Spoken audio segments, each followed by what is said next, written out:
혹시 이런 생각을 해본 적 있습니까? 숨가쁘게 앞만 보고 달려왔는데 문득 내가 지금 어디로 가고 있는지, 무엇을 위해 이토록 애쓰는지 막막하게 느껴질 때 말입니다. 우리가 늙어 눈이 침침해지고 손이 떨리고 젊은 날의 기운이 모두 사라졌을 때 과연 무엇을 붙잡고 살아가야 하는 걸까요? 여기 우리보다 훨씬 더 치열하게 살았던 한 남자가 있습니다. 안 되면 되게 하라는 말로 맨주먹으로 시대를 일으켰던 사람.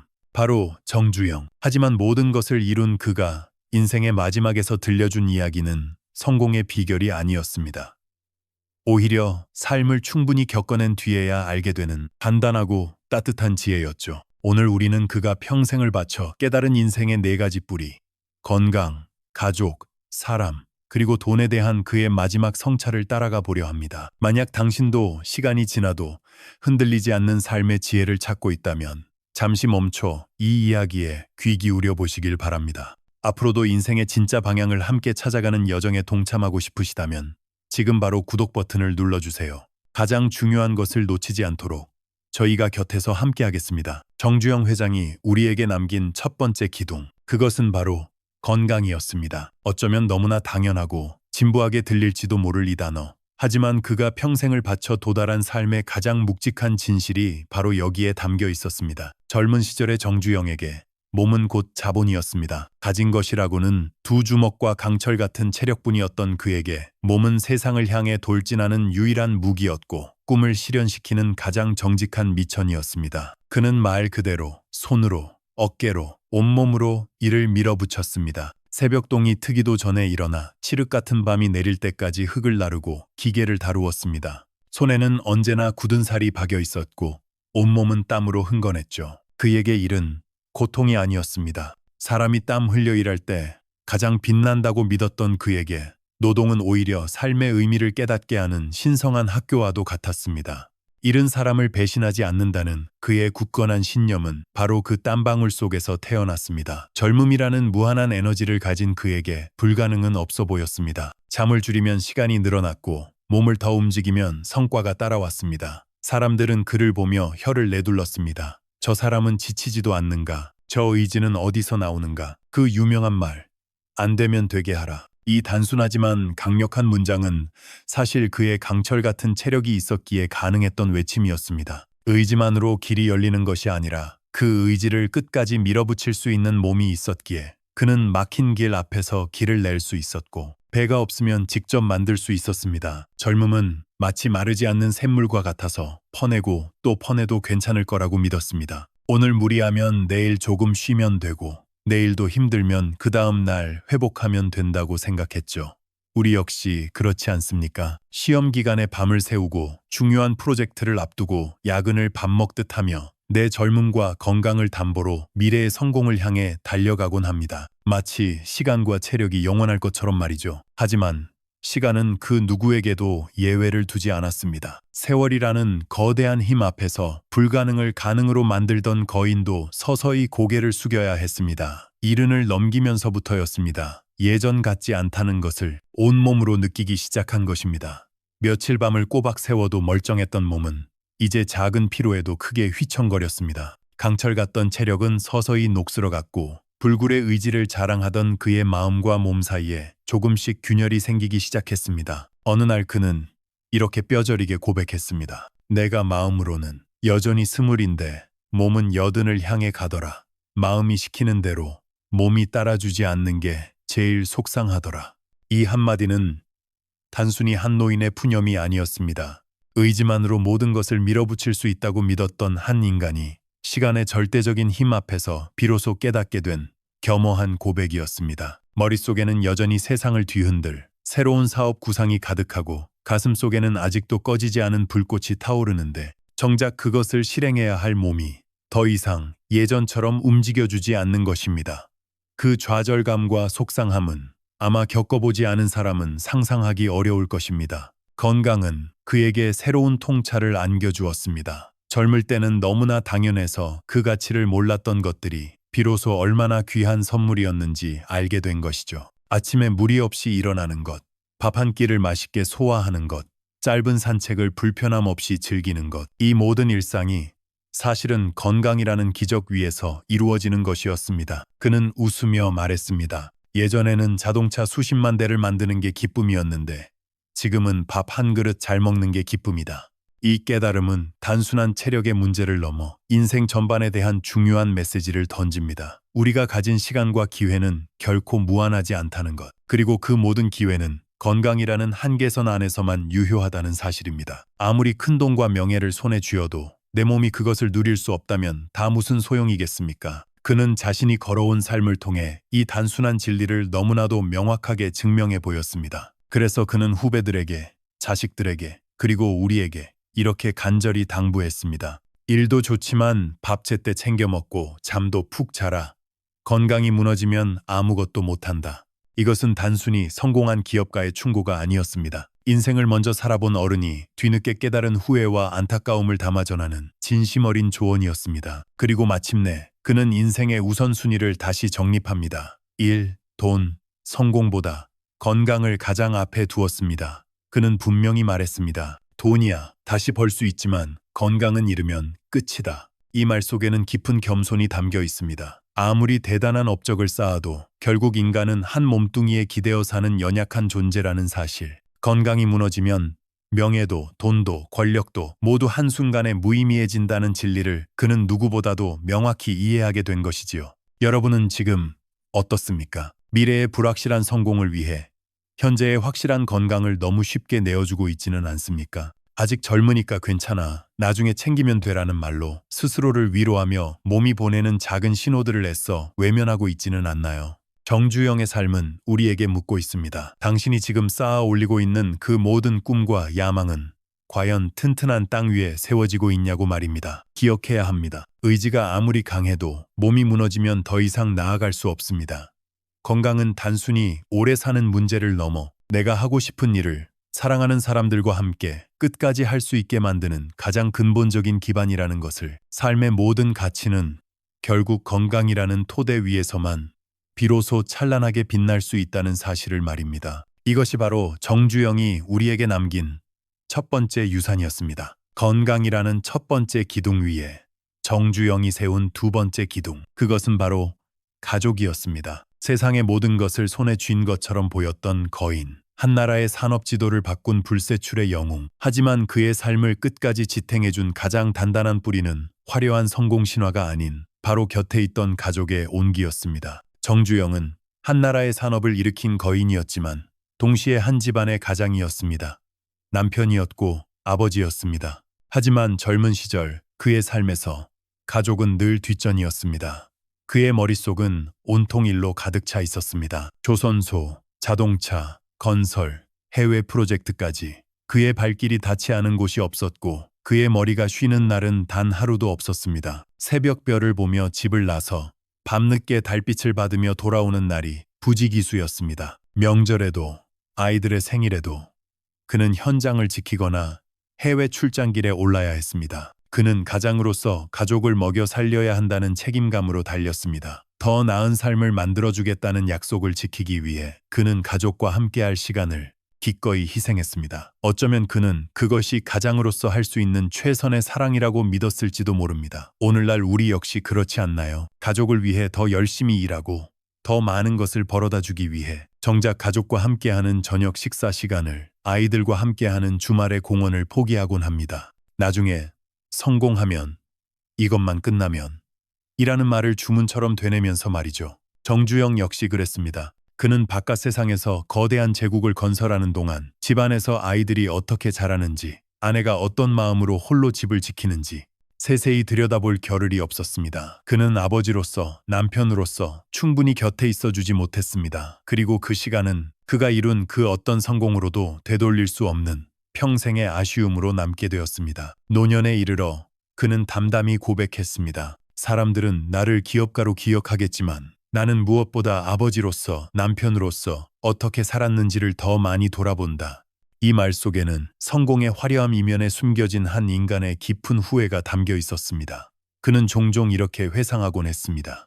내가 사업에 목숨 걸었지만 돌아보면 밥상머리에서 나눴던 그 웃음이 제일 그립더라. 세상에서 가장 화려하고 값비싼 만찬 자리에 수없이 앉아봤지만 그의 기억 속에 가장 선명하게 남은 것은 바로 집안 식탁의 소박한 풍경이었습니다. 아내가 끓여준 따뜻한 국 한 그릇, 아이들의 제잘거리는 웃음소리, 손주들의 천진난만한 얼굴, 그 모든 화려한 자리와 값비싼 음식보다 가족과 함께 나누는 소박한 밥 한 끼가 그의 지친 영혼을 위로해주는 진짜 안식처였다는 사실을 그는 인생의 황혼역에 이르러서야 비로소 깊이 깨달았습니다. 젊을 땐 큰 계약 하나가 거대한 프로젝트의 성공이 자신의 삶을 움직이는 가장 큰 힘이라고 믿었습니다. 하지만 늙고 보니 가족과의 따뜻한 대화 한마디가, 서로의 등을 토닥여주는 작은 위로가 무너져가는 자신을 끝까지 지탱해주는 진짜 힘이었다는 것을 알게 된 것이죠. 가족은 그의 삶에서 늘 뒷자리에 있었지만 동시에 가장 든든한 뿌리였습니다. 세상 모두가 불가능하다고 손가락질할 때 묵묵히 그의 도전을 믿어준 것은 가족이었습니다. 수많은 실패와 좌절 속에서도 다시 일어서게 한 힘의 원천도 가족이었고, 고된 하루의 끝에 돌아갈 곳이 있다는 사실만으로도 그는 버틸 수 있었습니다. 그는 이 단순하지만 위대한 진리를 너무 늦게 깨달았다고 말했습니다. 그래서 그는 후배들에게 더욱 간절하게 당부했습니다. 아무리 바빠도 가족과의 밥 한 끼는 소홀히 하지 마라. 그리고 그는 이렇게 덧붙였습니다. 기업은 흩어질 수 있지만 가족은 남는다. 이 짧은 한마디는 그가 평생을 바쳐 일군 현대라는 거대한 제국보다도 더 깊은 통찰을 담고 있었습니다. 기업은 세대를 거치며 변하고 때로는 사라지기도 합니다. 돈과 명예는 세상의 풍파 속에서 언제든 바람처럼 흩어질 수 있습니다. 하지만 가족이라는 울타리는 그 모든 변화를 넘어 한 사람의 삶을 끝까지 지켜주는 최후의 보루입니다. 자신이 떠난 후에도, 자신의 이름이 역사 속에서 지워진 뒤에도 남는 것은 결국 가족이라는 사실을 그는 분명히 알았습니다. 그의 삶은 지금 우리에게 묻고 있습니다. 당신이 지금 쫓고 있는 그 성공이 언젠가 가족과 함께 나눌 웃음을, 소중한 기억을 앗아가고 있지는 않습니까? 나중에라는 핑계로 오늘 사랑하는 사람에게 전해야 할 따뜻한 말 한마디를, 함께 해야 할 소중한 시간을 너무 쉽게 미루고 있지는 않습니까? 정주영은 자신의 인생 전체를 통해 우리에게 보여주었습니다. 성공을 위해 가족을 희생하는 것이 아니라 가족이 있기에 진정한 성공이 가능하다는 것을, 그리고 그 어떤 사회적 성공도 가족의 빈자리를 채울 수는 없다는 것을 말입니다. 결국 인생의 마지막 순간에 이르렀을 때 우리 손에 남는 것은 통장의 잔고나 명함의 직책이 아닐 것입니다. 그것은 바로 사랑하는 사람들과 함께했던 시간의 기억, 함께 웃고 함께 울었던 따뜻한 추억들 뿐일 것입니다. 가족이야말로 세월이 지나도 변하지 않는 가장 오래가고 가장 값진 재산이라는 것. 이것이 바로 거인 정주영이 그의 삶을 통해 우리에게 남긴 두 번째 기둥이었습니다. 건강한 몸으로 따뜻한 가족의 응원을 받으며 세상에 나선 한 인간. 그가 마주해야 할 다음 과제는 무엇이었을까요? 정주영이 세운 인생의 세 번째 기둥. 그것은 바로 사람이었습니다. 인생은 결코 혼자 살아갈 수 없습니다. 우리는 누군가와 함께 일하고, 누군가와 사랑하며, 또 누군가와 경쟁하면서 비로소 자신의 삶을 완성해 나갑니다. 그렇기에 어떤 사람을 곁에 두는가, 또 나는 어떤 사람으로 살아가는가, 이 질문은 우리 삶의 무게와 방향을 결정하는 가장 중요한 열쇠가 됩니다. 정주영은 평생 누구보다 많은 사람들을 만났습니다. 수만 명의 직원을 이끌었고 수많은 정치인과 기업가, 해외 파트너들과 어울렸습니다. 그 수많은 인연 속에서 그는 사람을 꿰뚫어보는 자신만의 날카로운 눈을 갖게 되었습니다. 그리고 그가 사람을 평가하는 기준은 의외로 아주 단순했습니다. 그는 이렇게 말하곤 했습니다. 나는 머리 좋은 사람보다 끝까지 버티는 사람을 더 믿는다. 젊은 시절부터 그는 번뜩이는 재능을 가진 사람보다 우직한 성실함을 가진 사람에게 더 큰 가치를 두었습니다. 아무리 머리가 비상하고 똑똑해도 조금만 일이 힘들고 어려워지면 쉽게 포기하는 사람은 결국 큰 일을 해낼 수 없다고 보았던 것이지요. 반대로 눈에 띄는 특별한 재능은 없을지라도 묵묵히 자신의 자리를 지키며 맡은 바를 꾸준히 해내는 사람은 시간이 걸릴지언정 반드시 빛을 발한다고 확신했습니다. 그는 종종 이런 일화를 들려주었습니다. 현장에선 말이야, 머리 좋은 사람보다 끝까지 남아서 삽을 드는 사람이 진짜 큰일을 하는 거야. 이 말 속에는 그의 사람에 대한 철학이 고스란히 담겨 있습니다. 단순히 기술이나 지식이 뛰어난 사람이 아니라 굳은 일도 마다하지 않고 자기 앞에 놓인 책임을 회피하지 않는 사람, 끝까지 자기 자리를 지키는 사람이야말로 거대한 기업을 지탱하는 진짜 기둥이라고 믿었던 것입니다. 그래서 그는 사람을 뽑을 때도 같은 원칙을 따랐습니다. 서류에 적힌 화려한 학벌이나 유창한 말솜씨보다 그 사람의 눈빛과 태도를 먼저 살폈습니다. 어려운 일을 시켰을 때 불평하기보다 어떻게든 해결하려 애쓰는지, 실패 앞에서 좌절하기보다 다시 일어설 용기를 내는지, 그는 그런 모습을 가장 중요하게 여겼습니다. 그의 눈은 정확했습니다. 오늘날 우리는 어떻습니까? 우리는 사람을 만날 때 그 사람의 겉모습과 배경, 화려한 스펙에 너무 쉽게 현혹되곤 합니다. 하지만 정주영은 우리에게 말합니다. 사람은 머리로가 아니라 태도로 판단해야 한다고. 그리고 그는 사람의 진짜 얼굴이 드러나는 순간이 언제인지도 정확히 알고 있었습니다. 바로 위기의 순간입니다. 그는 늘 말했습니다. 편할 때는 누구나 웃는다.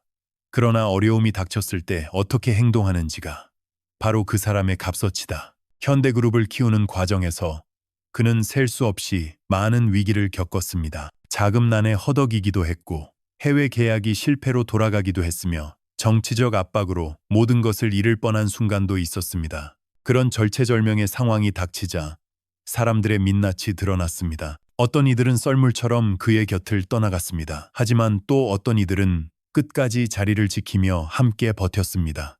정주영은 바로 그 순간을 평생 잊지 않았습니다. 위기 속에서 자신에게 등을 돌린 사람과 끝까지 자신의 손을 잡아준 사람을 그는 평생의 기준으로 삼았던 것입니다. 그는 태풍에 비유하곤 했습니다. 태풍이 불면 말이야, 얇은 나무잎은 다 날아가지만 뿌리 깊은 나무는 끝까지 남는다. 사람도 그렇다. 힘들 땐 얇은 인연은 다 흩어지고 진짜 인연만 남는 법이다. 이것은 단순한 비유가 아니었습니다. 그가 직접 온몸으로 겪어낸 쓰디쓴 경험에서 나온 깨달음이었습니다. 그래서 그는 어려움 앞에서 도망가지 않고 당당히 맞서는 태도를 무엇보다 중시했습니다. 실수는 얼마든지 해도 괜찮다고 했습니다. 넘어지는 것은 인간이라면 당연한 일이라고 했습니다.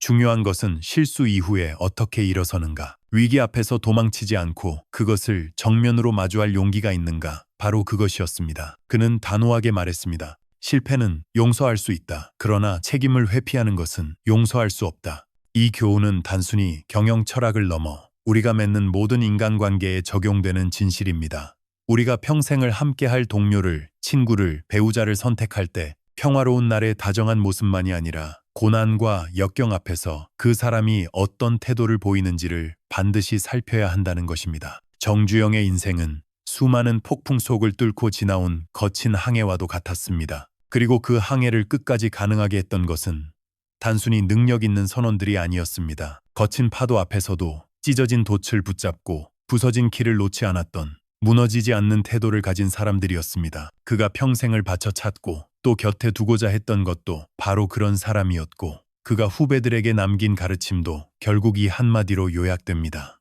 태도는 재능을 이긴다. 우리 역시 이 교훈을 마음 깊이 새길 필요가 있습니다. 화려한 재능이나 빠른 성과에만 눈을 돌리다 보면 정작 내 인생이라는 배가 폭풍우를 만났을 때 함께 노를 저어줄 진짜 사람을 놓칠 수 있습니다. 결국 세상을 바꾸고 역사를 만드는 거대한 힘은 순간적으로 번뜩이는 재능이 아니라 어떤 어려움 속에서도 포기하지 않고 끝까지 성실히 자신의 길을 걸어가는 묵묵한 발걸음에서 나온다는 사실을 정주영은 그의 삶 전체로 우리에게 보여주었습니다. 이것이 바로 그가 남긴 세 번째 기둥, 사람을 보는 지혜였습니다. 인생이라는 집을 짓는 네 개의 기둥, 건강, 가족, 그리고 사람. 이제 정주영이 우리에게 남긴 마지막 기둥에 대한 이야기를 시작하려 합니다. 어쩌면 오늘날 우리가 가장 갈망하고 또 가장 힘들어하는 문제일지도 모릅니다. 그 마지막 기둥은 바로 돈이었습니다. 정주영은 돈에 대해 누구보다 현실적이면서도 동시에 누구보다 깊은 철학적 시각을 가진 사람이었습니다. 그는 평생